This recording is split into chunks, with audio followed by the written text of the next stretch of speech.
Hey, what's going on, everybody? It's BDF44 coming at you with another video. So I just got to listen to Shen and Skip, and they were talking about whether or not they think LeBron should come off the bench. Not LeBron, excuse me, of course not.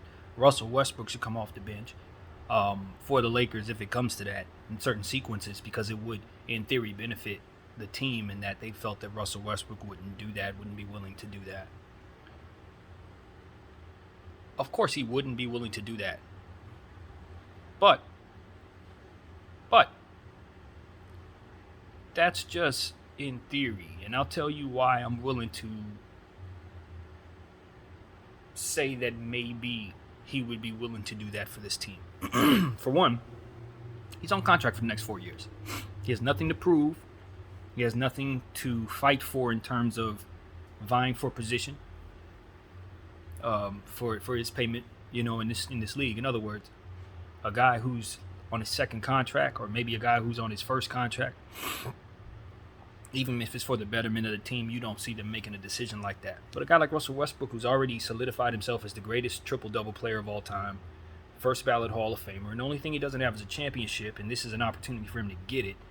And if the Lakers need him to come off the bench in order to get that championship, I think it's something that he would ultimately refer to Carmelo Anthony in trying to help himself through that process. And I think because Carmelo's on this team and was on the team, on the OKC team, he was there for that Carmelo Anthony situation when Carmelo had to kind of embrace someone asking him to sit on the bench, and seeing how that played out for Melo, being there for all of that, seeing Melo's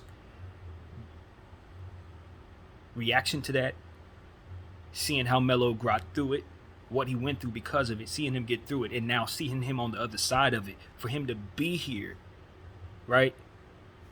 I think that would help Russell Westbrook quite a bit.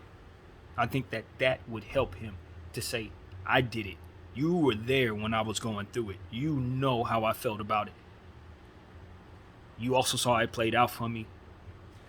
I'm right next to you. You asked me to make this sacrifice for you so that we could fight for a championship. I'm going to ask you to do the same thing for me. It's going to be one of those type of deals. If Russell Westbrook comes off the bench for any team in this league, it'll be us with this roster. That's what I'm telling you. Now, will it come to that? I'm not going to lie to you guys. I think it will. I do. I think it will. And you know why I think it's going to come to that? Because cut and dry, we don't have a strong enough bench right now to go through the struggles that they're going to have in this starting lineup and win games. For the time being, while LeBron, AD, and Russell Westbrook are trying to figure out how to make themselves mesh with one another, which is the ultimate goal regardless of what I'm saying, that is the goal. What we have to do is understand that we got to make it through the season. Positioning is important. We want to keep home court advantage. We want to find ourselves with home courting in most of these series, if not all of them.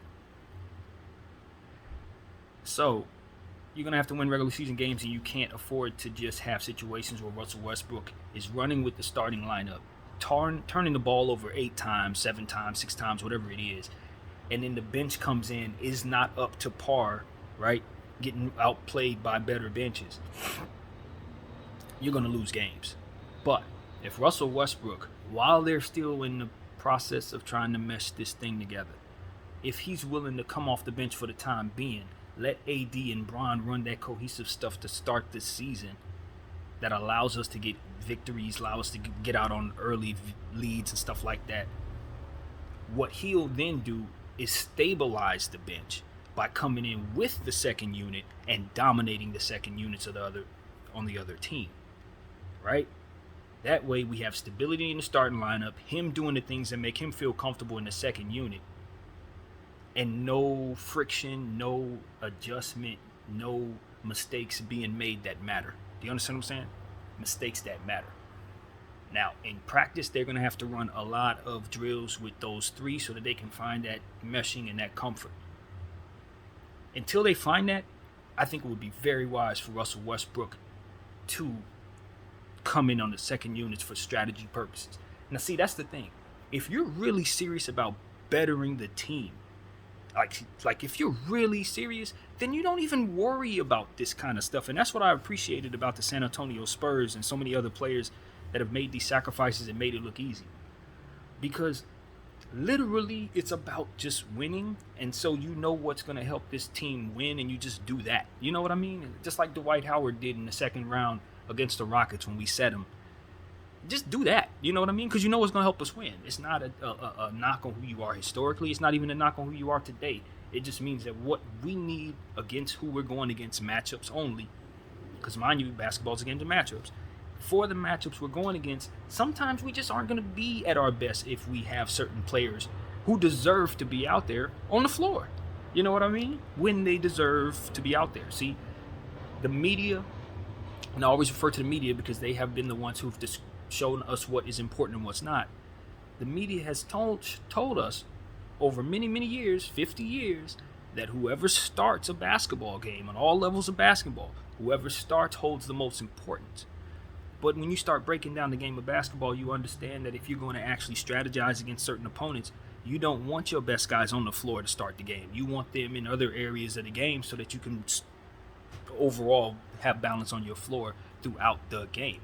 You don't want to tire out your best players when your bench is trash. You know what I mean? So you understand that strategy, and you don't put so much of an emphasis on who is on the floor with the starting unit. It just literally does not matter at all. It doesn't determine how many minutes a person's going to play. It doesn't determine whether they're going to be out there in the end of the game. It's just who they have out there to start the game. But starting units are important in your strategy because it does determine the type of start your team gets out on in the games you're playing in.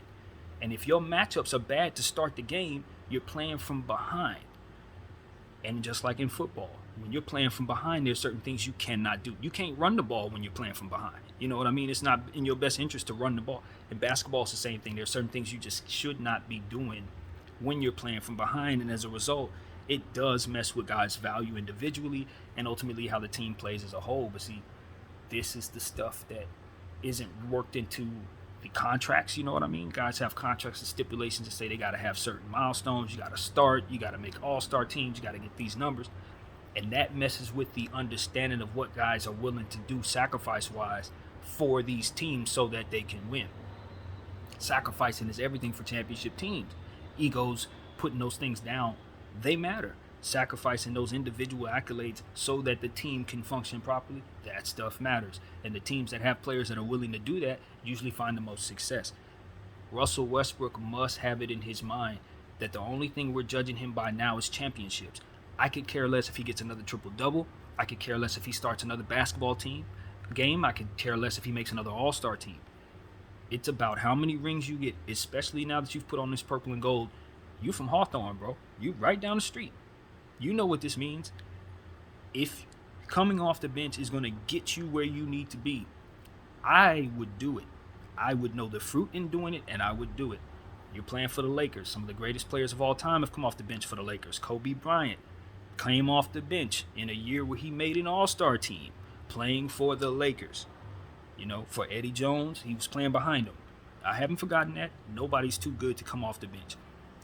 Some players, it just doesn't benefit them to come off the bench. It doesn't benefit your team to have Bron coming off the bench. It don't benefit the team to have AD coming off the bench. But if it did, I would say the same thing about them. For strategy purposes in certain situations, because of the types of players that we have, until Bron, AD, and Russell Westbrook get it together with one another to where they're on a string with one another, and until they figure out what they want to do with Russell Westbrook off the ball, because honestly, he doesn't have a value without the ball in his hands. We're going to have to run sequences where he's catching and shooting, and running sequences where he's cutting, and make that a focal point of what it is that we work into our system, so that he's not having plays where he's just sitting watching Bron and AD. That is bad for him. That's very bad for him. And so we're going to have to figure that out. Until all that stuff is figured out from a schematic standpoint, just the flow of basketball, it really does make most sense to have Russell Westbrook coming in with the second unit, still getting his maximum 30-plus minutes, having plenty of time with Bron and AD in each and every game. But to start these games, he should be with the second unit. No one's going to tell him to do that, especially this early. Don't expect to see that. That's not going to happen. But the Lakers will likely struggle because of it. And they're going to let themselves struggle to a point where they have to force the issue, and then they'll make a decision to do something like this. You know, understand what I'm saying? They're not going to do it beforehand, even though they know what I know, because of the ego aspect of it, because of the fact that this is Russell Westbrook, and just it's not an easy pill for the man to swallow, just like it wasn't for Melo. You know what I mean? But I look at a guy like Manu Ginobili, first ballot Hall of Famer, many championship rings, gold medal leader with Argentina. This is one of the best basketball players ever played the game. Played his whole career off the bench. Whole career. If he started, it was not normal. Something was wrong if Manu Ginobili was starting a basketball game. First ballot Hall of Famer, made plenty of all-star teams, all that. And so, you know, that's who I refer to when guys feel like they don't want to come off the bench, or that it's beneath them to come off the bench. Is it beneath you to compare yourself to Manu? Because I can tell you, that's the first ballot guy with a lot of rings. You know what I mean? And nobody thought he was anything less than a superstar at any given moment. So, take it for what it's worth. At this point, you know, I think everybody wants to win. I think if these losses start piling up, we'll start seeing some changes in that starting lineup, you know. But the thing about it is someone's going to have the guts to tell him it has to happen. You know, don't expect him to come up to the team and say, you know what, this is the best strategy for us. I'm going to just bow out. Don't expect that to happen. Somebody is going to have to be strong and just tell them what they see on the film, if that's what they see. And that's the thing, you know, there's a lot of superstars in there who are making a lot of sacrifices. You know what I mean? Even though we, the fans, don't see Dwight Howard as a superstar anymore, Carmelo Anthony is a superstar anymore. LeBron James knows who those people are in that regard. You know, Anthony Davis knows who those people are in that regard. You see what I'm saying? Rondo, they all know one another and making a lot of sacrifices mentally and ego-wise to make this thing happen. So anybody not willing to, that can throw this entire thing into a real disarray situation. You know what I mean? Like chemistry-wise, we could actually have real problems if somebody doesn't want to make a sacrifice, because there's too many Hall of Famers on this team making sacrifices. So, like I said, if Russell Westbrook is going to come off the bench for any team in the league, it's going to be this one. Because he got a bunch of Hall of Famers going to be looking at him like, dude, what's up? Like, you know, none of us is kids here. None of us are role players here. And it's one of those things where it's like, we see what we're doing right and we see what you're doing wrong. So if film dictates that adjustments need to be made, Hall of Famers will hold Hall of Famers accountable. You ain't got to worry about Frank Vogel or coaching staff or none of that. That's how I believe that will go. So that's what that's going to be. I just look at Carmelo Anthony and Rondo alone, and I say they're not going to want to hear none of that about not wanting to take sacrifices, like from anybody, not anybody specific. They're not going to want to hear that. I know that, because those two have already made enough sacrifices in their career. Too many. So that's what I think from afar. I do have my questions about Frank Vogel in this situation, strategically. Fits like this aren't easy to make work, and if you have a coach that has not a clue what to try, what to do, what the conclusion will look like when the team comes together, how that's supposed to look, then you're going to be in for a bad season. It's that simple. You got to have the right guy in place. The good thing is, if he's not the right guy, we got to, like I said, the Hall of Famers, all of those guys, they'll figure it out as a collective. You know, it won't be on him to create the offense. It'll be on the entire unit to input and figure out what this thing is about. And that's why I'm so patient. I'm like, look, fans, just wait it out. I think they're going to get it together in one season. I don't expect it's going to take them more than the All-Star break to kind of know what it is that they want to do and figure it out.